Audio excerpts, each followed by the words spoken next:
OceanGate shouldn't have been doing what it was doing. I think that's pretty clear. OceanGate shouldn't have been doing what it was doing. I think that's pretty clear.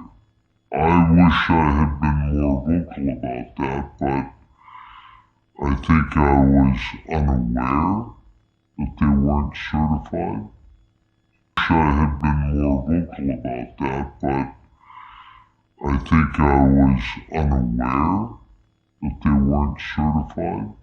But I think I was unaware that they weren't certified because I wasn't really studying it. I wasn't really interested. Stockton Rush asked me if I wanted to go out there and dive this season. You know, I wasn't interested. There was a lot of concern about this outfit and this sub. A lot of concern, even to the extent that I wasn't involved in it because I was making Avatar 2 at the time, but a lot of them got together and wrote a letter to OceanGate and said, you have to certify.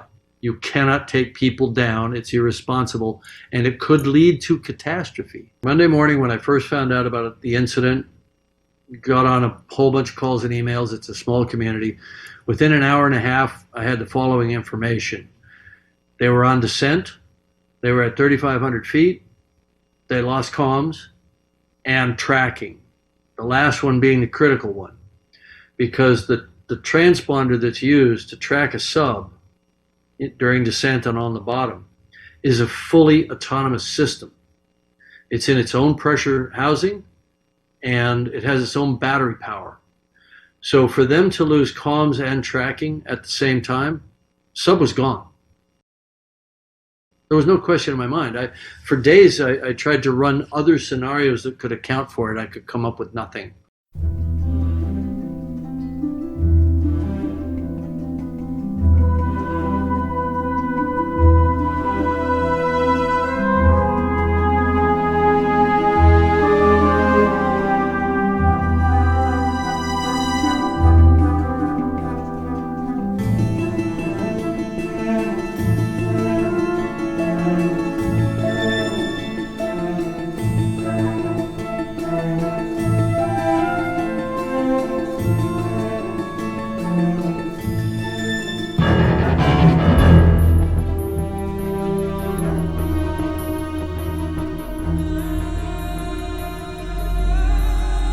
Other scenarios that could account for it, I could come up with nothing.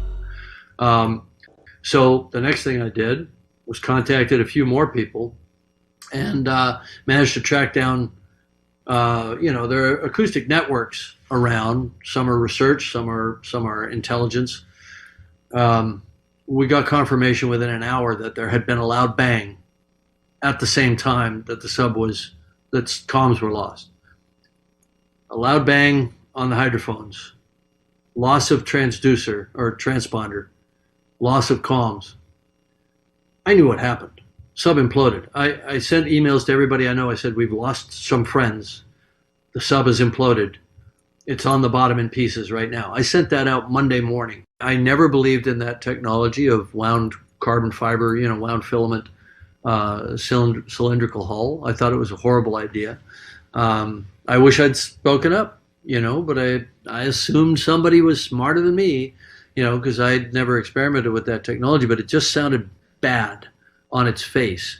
As we make pressure hulls out of contiguous material, steel, titanium, ceramic, acrylic, and so you can model it, you can do finite element analysis of it. You understand the yield properties, you understand the number of cycles that it can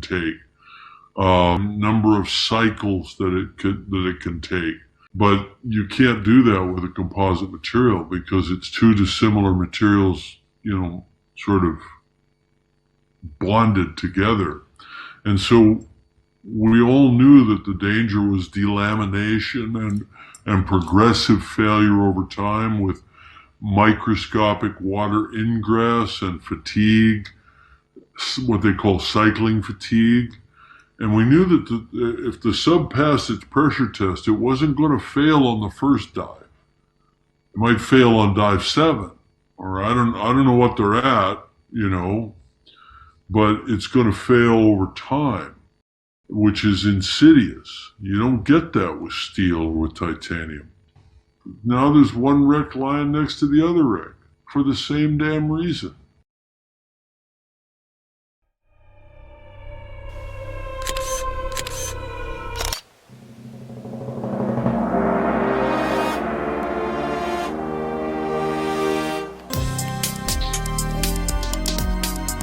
You like?